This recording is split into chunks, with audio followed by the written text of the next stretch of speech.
신약성경 95쪽 누가복음 5장 1절부터 11절까지의 말씀,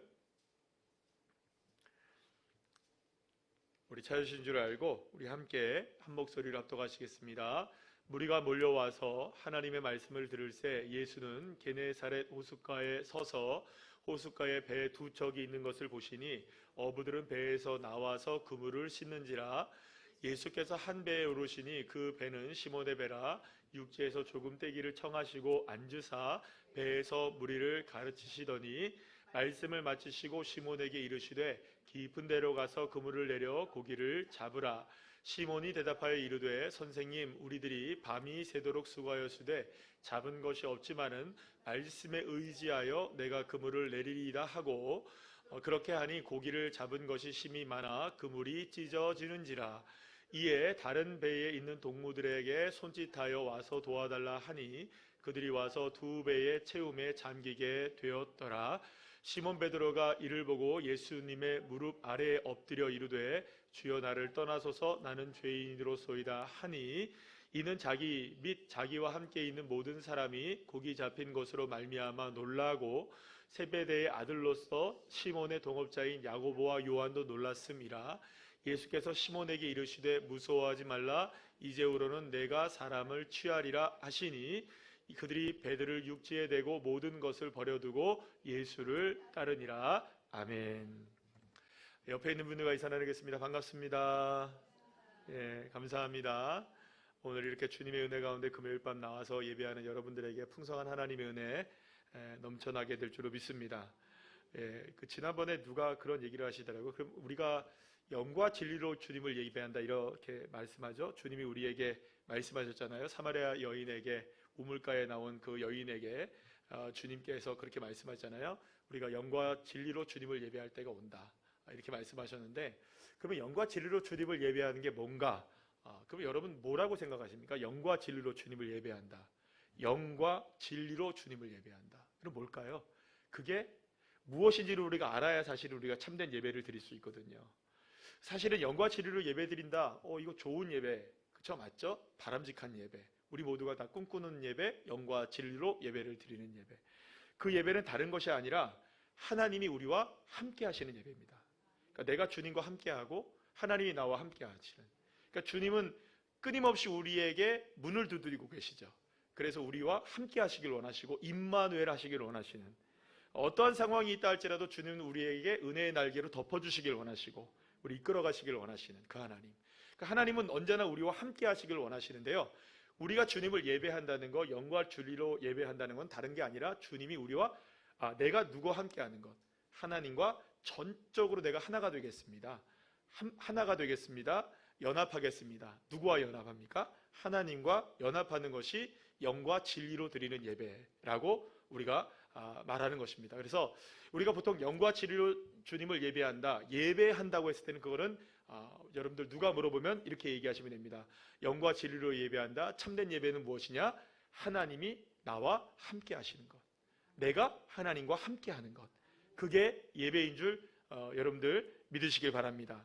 그런데 오늘 누가복음 함께 읽은 내용을 우리가 너무나 잘 압니다. 오늘 제목을 한번 읽어볼까요? 시작. 어부를 낚으신 예수님, 이렇게 제목을 정했는데요. 아마도 여러분들이 이 내용을 너무나 잘 아실 거라고 생각해요. 많은 분들이 잘 알고 계시고, 특히 이제 예수님께서 베드로를 비롯한 제자들을 이제 부르시기 시작하시는 그 장면을 바로 이제 오늘 본문의 말씀인데요. 이 본문의 말씀을 가지고 저와 여러분이 함께 좀 깨닫기를 원하는 한 가지는 뭐냐 하면, 바로 저와 여러분을 향해서 예수님이 찾아오셔서 저와 여러분의 왕이 되시기를 원하시고 주권적으로 다스리시기를 원하시고, 그리고 또한 저와 여러분과 함께 하기를 원하시는, 그 함께 한다는 건 뭐라고 말씀드렸죠? 예배자가 되는 걸 얘기해요. 그러니까 저와 여러분을 늘 언제나 무엇하게 하는 사람이 되기를 원하게 하신다? 예배하게 하는 자가 되기를 원하신다. 할렐루야. 예수님이 공생의 기간 동안에 여러분들 가장 많은 일들을 행하셨는데, 생각해보면 가장 놀라운 일이라고 할 수 있는 일을 우리 측면에서, 저와 여러분의 측면에서, 예수님의 측면에서도 마찬가지지만 우리의 측면에서 한번 생각해 본다면, 물론 많은 병들이 고쳐지고 많은 기적들이 일어나는 것도 대단히 놀라운 기적이겠죠. 그런데 예수님이 하신 가장 놀라운 일들 중에 그 중에 손꼽을 수 있는 가장 놀라운 일이 무엇일까라고 생각해 보면 사실은 베드로를 비롯한 제자들, 어부나 세리 뭐 이렇게 돼 있잖아요, 그죠? 대부분의 출신들이 그렇게 그다지 썩 좋지 못한, 그러니까 말하자면 사회적 신분에, 지금은 아닙니다만 고대 사회에서는 사회적 신분이라는 게 있었잖아요. 사회적 신분으로 본다면 그다지 좋지 못한 신분을 갖고 있었던 사람들을 무엇으로 예수님이 삼으신 겁니까? 제자들로 삼으신 일이 사실은 가장 놀라운 일 중에 하나라고 말할 수가 있습니다. 만약 여러분들이 이 시대에서 여러분들이 누군가와 함께 일하기를 원하는 사람들을 꼽는다고 생각해 보세요. 뽑는다고. 네. 여러분들 우리 교회 안에서 여러분 스스로 한번 생각해 보세요. 어떤 조직을 하나 만들어야 돼요. 잘 생각해 보세요. 5명만 뽑아야 돼요. 누굴 뽑을까요? 저 빼고. 누굴 뽑을까요? 누굴 데려가시겠습니까? 한번 이렇게 쳐다보시죠. 한번. 여기 지금 한번 쳐다보시죠. 1순위 딱 정해지시죠? 정해지신다고 끄떡끄떡 하셔야 되는데 이 중에서는 있으셔야 되는데, 그죠? 있죠? 있을 거예요. 그런데 여러분들, 만약에 여러분들이 이렇게 순위를 정한다고 생각해 보세요. 그러면 어떤 사람들이 순위가 될까요? 빠리빠리하게 일 잘하는 사람, 계획도 잘 세운 사람, 게으르지 않은 사람, 그죠? 그리고 또 어떤 능력이 있는 사람, 그리고 또 뭐 이렇게 뭐 사교성이 좋은 사람, 이런 사람 저런 사람, 좋은 사람이죠? 그렇지 않겠습니까? 나쁜 사람, 별로 그렇게 좀 미덥지 못한 사람, 이런 사람들 여러분들 아마 뽑지 않을 거예요. 여러분들 한번 생각해 보세요. 이 시대에 만약에 누군가가 그렇게 사람들을 뽑는다면 여러분들 관심 밖에 있는 사람 뽑지 않죠. 주목되는 사람을 뽑겠죠. 그리고 능력이 있는 사람들을 뽑을 거예요. 만약에 예수님의 제자들을 쫙 펼쳐놓고 수많은 사람들과 함께 이렇게 번호표 뽑고 아니면 이력서 받고 그 다음에 여러 가지 이렇게 명함 받았다고 생각한 다음에 이력서로 이렇게 쭉 뽑는다면 예수님의 제자들은 순위에 오를 수 있는 사람들일까요? 없는 사람들일까요? 아예 사실은 명함도 못 내밀고 이력서도 낼 수가 없는 사람들이 다시 사실은 12명의 예수님의 제자라고 말할 수가 있습니다. 사실은 여러분들 후보에도 못 오를 사람들이에요. 평범한 사람들이긴 한데 사실 우리가 지금 우리 시대에 평범하다는 얘기와 여러분들 그 고대 사회에서의 평범하다는 얘기는 전혀 다른 차원입니다. 그러니까 평범하다는 것은 여러분 못하다는 이야기예요. 그 간극을 뛰어넘을 수 있는 존재들이 아니라는 거예요. 사실 여러분들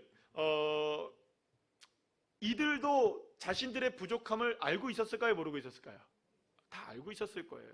그래서 여러분들 이후에 성령 충만함을 받게 되잖아요. 베드로와 요한을 비롯한 많은 제자들이 다 성령 충만함을 다 사도들이 받게 되고 밖으로 나가서 막 하나님의 말씀을 전하고 막 전도하고 막 이러니까 막 놀라잖아요. 사내들인 공회가 막 소집이 되고 막 종교 지도자들이 몰려와서 이 사람들을 불러놓고 야, 너 도대체 뭐 하는 거냐 막 이렇게 물어보고 막 하잖아요. 그때의 종교 지도자들과 사내들인 공회에서 공식적인 입장이 뭐였냐면 이런 겁니다. 이 사람들, 그러니까 제자들을 보면서 뭐라고 얘기했냐면 이 사람들이 원래 학문 없는 범인이다. 범인, 평범한 사람들이다. 학문이 없는 평범한 사람들이라는 걸 공식적으로 인정을 합니다. 그러니까 제자들은 여러분들 정말로 평범한 사람들이다 못해 없는 사람들이었던 거예요. 출세할 수 있을까요? 없을까요? 없어요. 그런데 예수님이 이렇게 평범한 사람들을 찾아가셔서 제자들을 삼으셨을 뿐만 아니라 그들을 부르시면서 나를 따르라고 말씀하셨고 예수님의 부름을 받은 사람들은 기꺼이 자신의 모든 것들을 다 내려놓고 예수님을 따르기 시작합니다. 오늘 본문에서 보니까 예수님의 제자들이 된 베드로를 비롯한 이 야고보와 요한 뭐 이런 그 제자들은 배를 어디에다 뒀대요? 육지에다 대고 갔다 했죠? 그러면 여러분들 잘 생각해 보세요. 배를 육지에다 굳이 대고 갈 이유가 뭘까요, 여러분들? 돌아오겠다, 안 돌아오겠다? 안 돌아오겠다는 결심이 있었던 거예요. 대단하죠? 자, 어쨌든 간에 이렇게 해서 예수님은 선생이 되고 그 베드로를 비롯한 다른 사람들은 예수님이 뭐가 됩니까? 제자가 됩니다. 그래서 선생님과 제자의 관계가 만들어지게 되는 거예요. 여러분들 그 고대 사회에서는요 일반적으로 선생과 제자가 이렇게 관계가 이어지는 성립되는 것이 어떻게 성립이 되냐면 선생님이 있어요. 선생님이 딱 있으면, 선생님이 있으면 제자들이 되기 위하여 줄을 섭니다. 예, 줄을 섭니다. 돈도 갖고 오고 먹을 것도 갖고 오고 이렇게 저런 것들을 갖고 와가지고 이 사람하고 인터뷰를 해요. 예, 선생님이 제자 후보생들을 인터뷰를 하는 거예요. 그 인터뷰를 쭉 해서 너 좀 괜찮구나 이러면 받아줘요. 그리고 또 조금 부족해도 뭐가 많으면, 이 돈이 많으면 좀 받아주는 거예요. 그렇게 해서 여러분들 고대 사회에서의 이 스승과 제자와의 관계는 그렇게 해서 연결이 됩니다. 그래서 여러분들 유명한 선생님들 밑에는 많은 사람들이 몰려 있겠죠? 근데 그 사람들 전부 다 사실은 무엇을 많이 갖다 바칠까요? 그래요. 선생님한테 돈을 많이 갖다 바쳐요. 그래서 제자들이 더 많아져요. 유력한 사람들이 많이 몰려드는 거예요. 사실은 여러분들 그렇게 해서 여러분들 이게 인기 있는 선생님의 제자가 된다는 것은 쉬운 일이었을까요? 어려운 일이었을까요? 굉장히 어려운 일이에요. 아무나 받아주지 않아요. 그래서 제가 이제 소크라테스를 이제 읽고 그 내용들을 이렇게 쭉 보면 이게 스승과 제자의 관계들 뭐 이런 게 좀 나오거든요. 그런데 여러분들 이게 소크라테스의 제자가 되려는 사람이 굉장히 많았어요. 근데 아무나 받아줄까요? 안 받아줄까요? 안 받아줘요. 안 받아줘요. 아무나 안 받아줘요. 그리고 유명한 뭐 선생님들이 있다. 그 사람들 밑에 제자로 들어간다. 이거는 대단한 영광스러워, 가문의 영광이 되는 거예요. 그러니까 사실은 한번 생각해 보세요. 예수님이 만약에 일반적인 방식으로서 자신들의 제자를 선택했다면 어떻게 선택을 했을까요? 지금 오늘도 본문에 보면 겟세마네에서 이제 그 갈릴리로 예수님이 내려오셨잖아요. 그래서 내려오셨을 때에 게네사렛 호수, 갈릴리 호수를 이렇게 딱 내려오셨을 때 수많은 사람들이 어떻게 됩니까? 말씀을 듣기 위해서, 예수님의 말씀을 듣기 위해서 수많은 사람이 몰려들었죠. 이미 여러분들 그 누가복음 앞에 보면은 온갖 병자들을 다 고친 이야기가 나옵니다. 그러면 예수님은 이미 그 사회 속에서 인싸 중에 어떤 인싸? 핵인싸가 되어 있는 상황이었어요. 그러면 여러분, 예수님은 가만히 있으면 제자가 될 사람들 몰려들까요? 안 몰려들까요? 예, 몰려들 뿐이에요. 이제는 그거는 뭐 시간 문제인 거예요. 문제는 뭐 자꾸 예수님이 돌아다녀서 문제지, 그죠? 자꾸 어딘가 돌아다녀서 문제지, 만약에 그냥 나사렛에서 그냥 딱 계시든지, 갈릴리에 그냥 딱 계시든지, 아니면 베들레헴에 계시든지, 아니면 뭐 예루살렘에 계시든지, 한 곳에만 딱 예수님이 계셨다면 수많은 사람들이 아마 돛보따리 싸들고 먹을 거 싸들고 나 제자하겠다고 찾아와도 전혀 이상하지 않은 분이 누구냐? 예수님이었던 거예요. 그런데 예수님은 그 당시에 통용되고 있었던 그러니까 선생으로서의 제자를 부르시는 방식은 뭐라고요? 누가 찾아온다고요? 제자가 찾아오는 방식이었거든요. 유명한 선생님들한테 제자가 찾아오는 방식인데, 예수님이 제자들을 선택하신 방법은 어떻게 하십니까? 직접 찾아가신 거예요. 찾아가신 거예요. 사랑하는 여러분, 여기에서 우리 한 가지 분명히 아셔야 됩니다. 하나님의 사랑은 찾아가시는 사랑입니다. 하나님은 우리를 기다리시기도 하시지만 하나님은 저와 여러분을 찾아오시는 분이세요. 우리가 힘들고 넘어져 있고 쓰러지고 아플 때에도 주님 왜 나한테 찾아오지 않으세요? 여러분은 그런 걱정하지 않으셔도 돼요. 주님 우리에게 찾아오시는 분이십니다. 저와 여러분에게 오늘도 찾아오시는 하나님이십니다.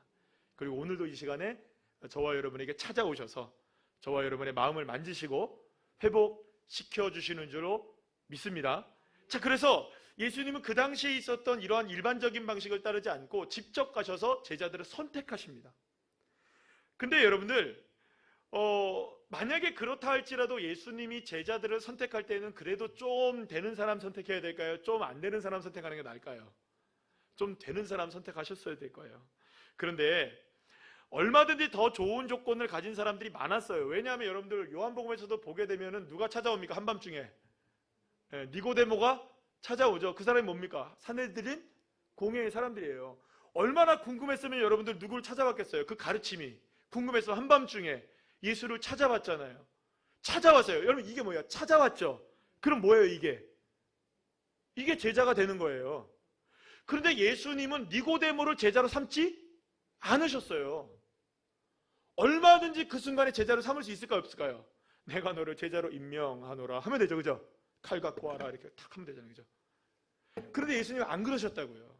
찾아온 사람은 가라고 하고 주님이 찾아가셨어요. 어떤 사람? 그렇게 유력한 사람이 아니고 정말 범인, 학문 없는 뭐라고요? 범인, 냄새 펄펄 나는 범인. 그리고 여러분, 여기서 우리가 알 수 있는 것은 뭐냐면 예수님의 부름의 기준, 예수님이 사람을 선택하는 기준은 세상과는 전혀 다르다는 겁니다. 그렇다면 여러분, 예수님께서 사람을 선택하시는 기준은 뭘까요? 예수님은 누구를 선택하실까요? 어떤 기준을 가지고 예수님은 선택하실까요? 범인을 찾습니다. 범인.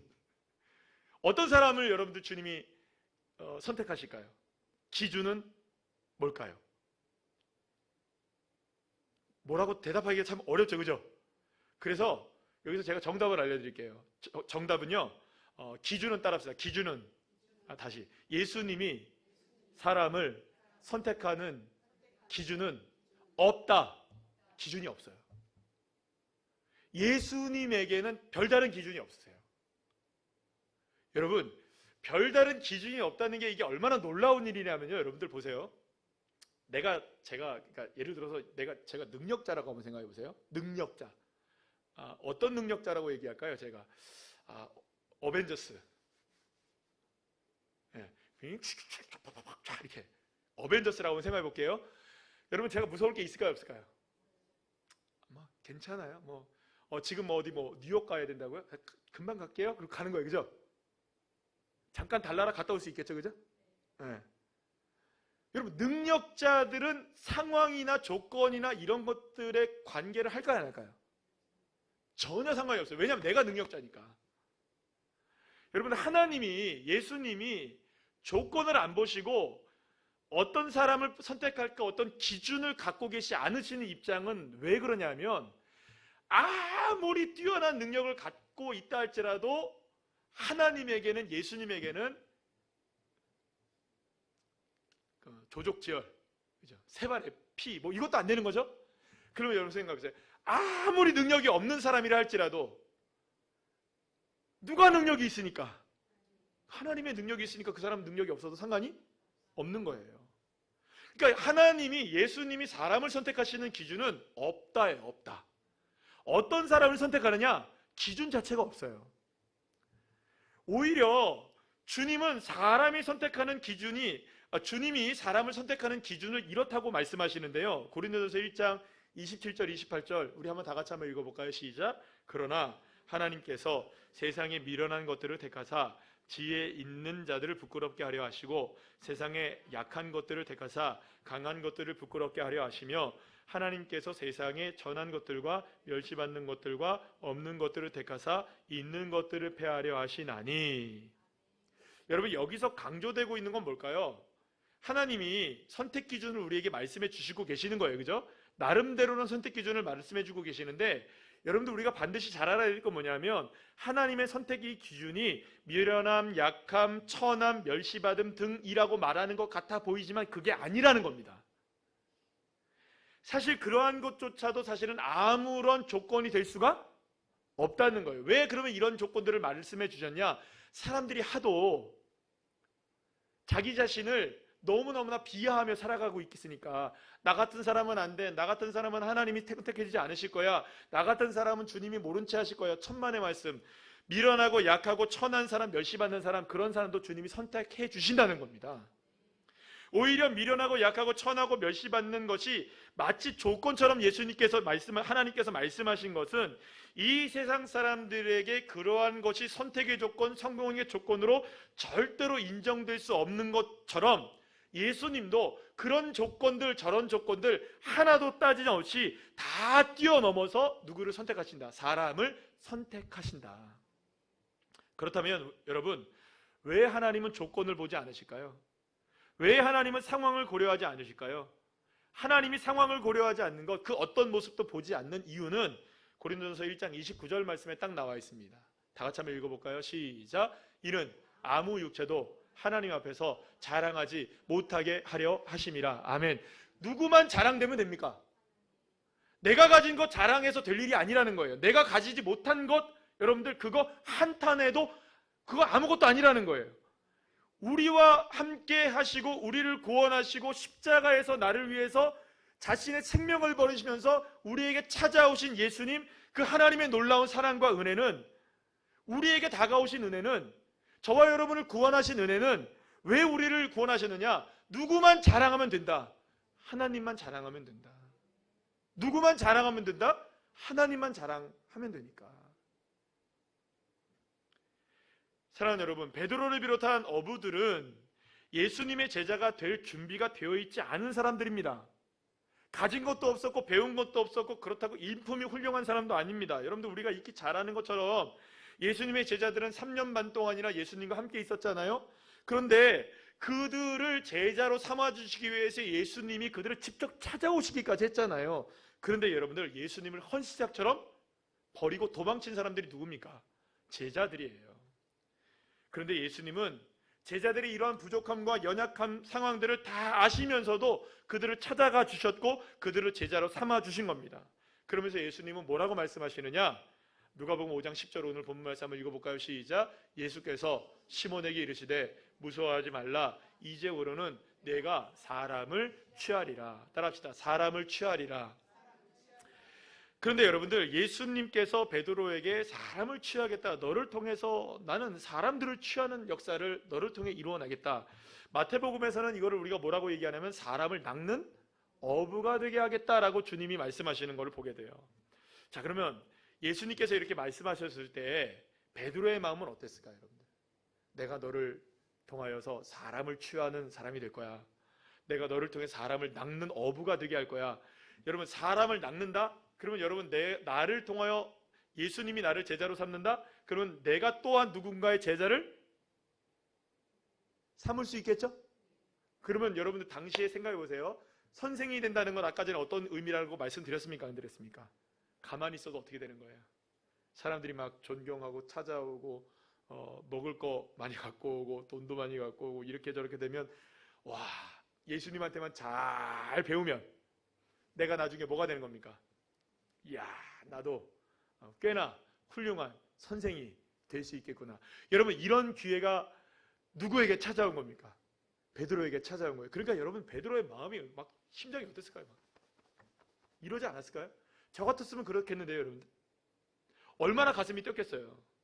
왜요? 매일 뭐 하는 사람입니까, 이 사람은? 예, 맨날 저녁에 나가가지고 밤새도록 그물을 내려갖고 거기서 물고기를 잡을 수도 있고 못 잡고, 그죠? 그렇게 여러분들 살면서 맨날 머리부터 발끝까지 비린내나는 인생으로 지금까지 평생을 살아왔는데, 갑자기 유명한 선생님이 나를 제자로 삼아셔가지고 나를 또한 선생님으로 만들어서 내가 너를 사람 취하는 사람으로 만들겠다. 와, 나도 제자를 거느릴 수 있는 아주 어떤 인생이 되는 겁니까? 요즘 말로 하면 플렉스한 인생이 되는 거죠, 그죠? 어마어마한 인생이 될 수 있는 거예요. 베드로에겐 너무나 꿈같은 일이 갑자기 일어난 거예요. 갑자기.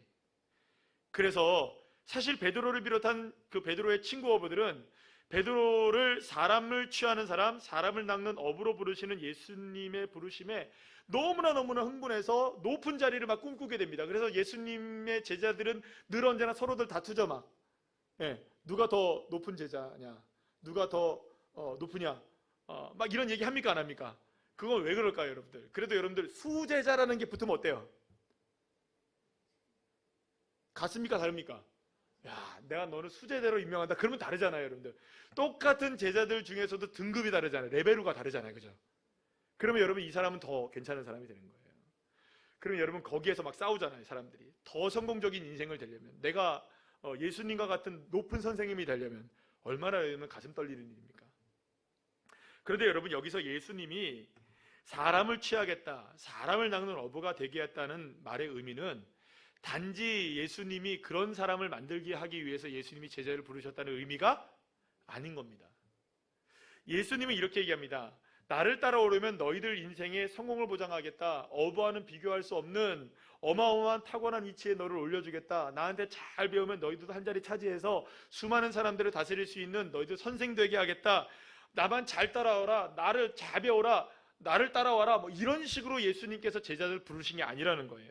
예수님은 제자들에게 장밋빛 미래 청사진을 보여준 게 아니라는 겁니다. 예수님께서 여러분들 따라합시다. 취하게 하겠다. 여기서 취하게 하겠다. 그리고 또 어부가 되게 하겠다. 시작. 어부가 되게 하겠다.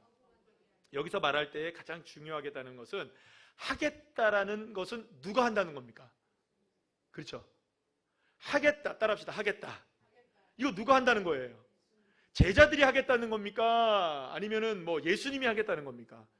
분명하죠. 예수님이 그렇게 만들어 주겠다라는 의미예요.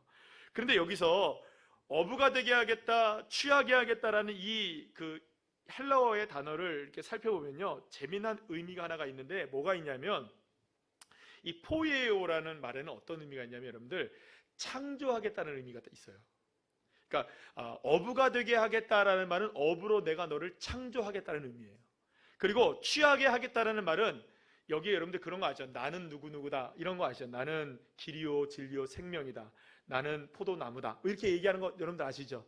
우리가 좀 어려운 말로 에고에이미라는 말을 쓰는데요. 나는 무엇이다. 나는 무엇이다. 이게 누구의 언어냐면 예수님의 언어예요. 예수님이 나는 무엇이다 라고 얘기할 때마다 썼던 단어가 뭐냐 하면 이 에소마이라는 단어를 썼는데요. 여기서 취하게 하겠다라는 말이 그 의미예요. 내가 너를 취하게 하는 사람으로 내가 만드는 사람, 내가 만드는 존재다라는 거예요. 너를 만들어가는 존재는 누구다? 예수님이다. 이런 의미를 갖고 있는 거예요. 그러니까 여러분들 잘 생각해 봅시다. 예수님께서 사람을 낚는 어부가 되게 하겠다, 사람을 취하는 사람이 되게 하겠다라는 의미에는 너를 훌륭한 인생으로 만들어주겠다, 너의 인생을 정말로 끝발날리는 인생으로 만들어주겠다, 이런 게 아니고요. 여러분들, 내가 너를 하나하나 너의 인생을 창조해 나가고 내가 너의 인생을 붙들어주고 너의 인생을 이끌어주고 너의 인생을 만들어주고 너의 인생을 정말로 하나님의 뜻 가운데 주님이 주인 되시는 인생이 되게끔 내가 너를 창조해 나가겠다. 나는 그런 존재야. 사랑하는 여러분, 하나님께서 조건을 보지 않는 이유가 바로 여기 있습니다. 상황을 고려하지 않는 이유도 여기 있습니다. 지금 내가 어떤 상황에 놓여 있든, 내가 처한 문제가 무엇이든, 내게 지금 어떤 일이 다가오든 간에 주님은 나에게 지금 말씀하고 계시는 거예요. 아니야, 너 지금 어떤 상황에 있든 너 두려워하지 않아도 돼. 야, 너가 지금 염려하지 않아도 돼. 왜냐하면 나는 너를 얼마든지 창조해 나갈 수 있는 능력자야.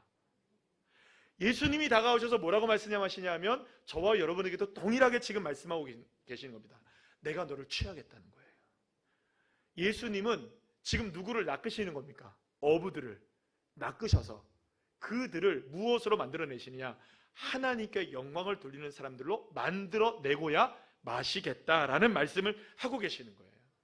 사랑하는 여러분, 주님이 저를 이끄심을 믿으시기를 소망합니다. 주님이 저와 여러분을 붙들어 주심을 믿으시길 바랍니다. 주님이 왜 우리를 선택하셨을까요? 지금까지 저와 여러분을 왜 주님이 사랑하고 계실까요? 지금까지 저와 여러분을 왜 주님이 인도하고 계실까요? 때로는 우리가 낙심할 때가 있고 염려할 때가 있고 우리가 무너질 때가 있습니다. 또 때로는 우리가 성공적인 인생을 살아갈 때도 있습니다. 그러나 그 모든 순간에 주님이 저와 여러분을 이끌어 가시는 이유 중에 하나는 뭐냐 하면 저와 여러분을 하나님의 사람으로 만들어 가시기 위하십니다. 하나님이 저와 여러분을 지금도 만들어 가고 계시는 거예요. 창조해 가고 계시는 거예요. 그래서 주님은 어부를 낚으시는 어부가 되신 거예요. 예수님이 저와 여러분을 낚아채신 거예요. 어디에서요? 세상에서 낚싯줄로 탁 낚아채셔서 볼품없고 힘없고 능력 없고 우리의 연약함들 그대로 다 있음에도 불구하고 그들에게 다가가셔서 그들을 낚아주셔서 내가 너를 이제는 내 힘으로 내 능력으로 하나님의 권능으로 하나님의 능력으로 내가 너를 창조해 나가겠다. 만들어 나가겠다. 사랑하는 여러분, 이 시간에 주님이 저와 여러분에게 다가오셔서 오늘 저와 여러분에게 이 말씀을 해주시고 계시는 겁니다. 사랑하는 여러분, 저와 여러분에게 다가오신 주님은 얼마든지 저와 여러분을 지금 창조하실 수 있는 능력자로 역사하고 계시는 걸 여러분들 믿으시길 바랍니다. 그러니 저와 여러분에게는요, 소망이 있는 거예요. 왜 소망이 있을까요? 나를 보면 소망이 있을까요? 없을까요? 나의 상황을 보면 오늘도 힘겨운 일들이 분명히 있지 않았겠습니까? 너무너무나 어려운 일들이 있지 않았겠습니까? 그냥 오늘 평범하게 살아갈 수도 있었을 거예요. 범인, 그죠? 네. 평범하게 우리가 살아갈 수도 있었을 거예요. 그러나 그 가운데 저와 여러분이 오늘 주님이 찾아오셔서 저와 여러분을 사람 낚는 어부가 되게 하겠다, 내가 사람을 취하게 하겠다 말씀하고 계시는 이유는 딱 하나입니다. 내가 너를 창조해 가겠다. 내가 너를 만들어 가겠다. 그래서 이사야 43장 1절 말씀 우리 다 같이 한번 읽어볼까요? 주님이 이렇게 말씀하십니다. 시작. 야곱아, 너를 창조하신 여호와께서 지금 말씀하시느니라. 이스라엘아, 너를 지으신 이가 말씀하시느니라. 너는 두려워하지 말라. 내가 너를 구속하였고 내가 너를 지명하여 불렀나니 너는 내 것이라. 할렐루야. 사랑하는 여러분, 주님을 따르는 삶은 준비해서 가는 삶이 아닙니다. 가진 것이 있어서 갈 수 있는 길도 아니고, 실패의 자리에 있다고 해서 제외되는 것도 아니고, 그렇다고 성공의 자리에 있다고 해서 선택되는 것도 아닙니다. 오늘 주님은 밤이 맞도록 수고해도 아무것도 얻은 것이 없는 빈배를 가지고 아픔을 끌어안고 살아가고 있었던 베드로에게 찾아오셔서 내가 너를 취했고 내가 너를 이제 취하는 사람으로 만들겠다. 사람 낚는 업으로 만들어내겠다. 내가 너를 가장 탁월한 인생으로 만들어내겠다. 너가 어부로서 진짜로 성공했느냐? 아니죠. 그동안 수많은 어부의 인생을 살아가면서 베드로가 여러분 성공적인 어부였을까요? 그렇지 않았을까요? 보세요. 빈배가 있었잖아요. 여러분, 우리도 마찬가지예요. 우리도 나름대로 인생을 살아갑니다. 지금까지 여러분들 살아온 인생이 있는 거예요. 나름대로 10년, 여기서 10년 사신 분은 안 계시네. 20년, 30년, 40년, 50년, 60년, 70년. 나름대로는 우리의 인생을 쭉 살아오면서 잔뼈가 굵은 것들이 있을까요? 없을까요? 있어요. 아, 이렇게 살아보니 이렇게 되더라. 그런데 여러분, 나름대로는 괜찮으셨습니까? 나름대로는 여러분들 수고한 것에 대해서 나름대로는 열매가 있으셨습니까? 물론 열매가 아주 없는 건 아니었겠죠. 그런데 여전히 그 열매가 없어서 더 풍성한 열매를 맺지 못해서 안타까워하는 나의 심령 속에 지금 주님이 찾아오셔서 저와 여러분을 찾아오셔서 주님이 말씀해 주십니다. 이제는 내가 창조할 시간이다. 이제 내가 만들어갈 시간이다. 이제 내가 너를 이끌어 간다. 이제 내가 너를 사용하겠다. 우리가 가진 능력이나 우리가 가진 모습들이나 우리가 가진 모든 것들은 여러분들 딱 하나만 생각하시면 됩니다. 아, 이건 하나님께 영광이 되는 것이구나. 그래서 주님은 저와 여러분에게 있어서 그 어떤 것으로도 다 재료를 삼으시는데, 아픔도 기쁨도 슬픔도 즐거움도 다 재료로 삼으시는 거 여러분들 아시죠? 왜 재료로 삼으실까요? 누구의 영광을 위해서? 하나님의 영광을 위해서. 하나님의 영광을 위하여. 하나님의 영광을 위해서 저와 여러분을 모든 재료를 다 사용하셔서 주님은 가장 아름답고 선한 창조물을 만들어내시는 겁니다. 사랑하는 여러분, 오늘 이 시간 주님이 나를 부르시고 계십니다.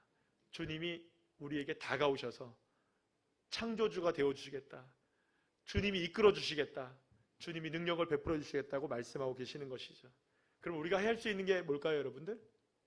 딱 하나입니다. 순종하는 겁니다. 믿는 겁니다. 그분이 나를 이끌어 가시도록 내 삶의 가장 중요한 한 자리 누구에게 드리고 하나님께 드리고 나를 통하여서 역사하실 것을 믿고, 주님, 지금 오늘 이 시간 이런 상황 속에서 주님이 창조하고 계시는 게 맞군요. 주님, 이 시간 나를 하나님의 사람으로 만들어 가시는 게 맞군요. 이 모습을 통해서 주님이 일하시고 계시는 게 맞군요. 사랑하는 여러분, 그 창조주의 손길을 느끼시기를 축복합니다. 그래서 오직 주님을 바라볼 때 보잘것없고 연약한 나를 통해서 하나님의 역사를 이루어 가시는 그 주님의 놀라운 능력을 저와 여러분 오늘 이 밤에도 귀하게 맛보는 주의 자녀들 한 사람 한 사람 다 되시기를 간절히 축복합니다.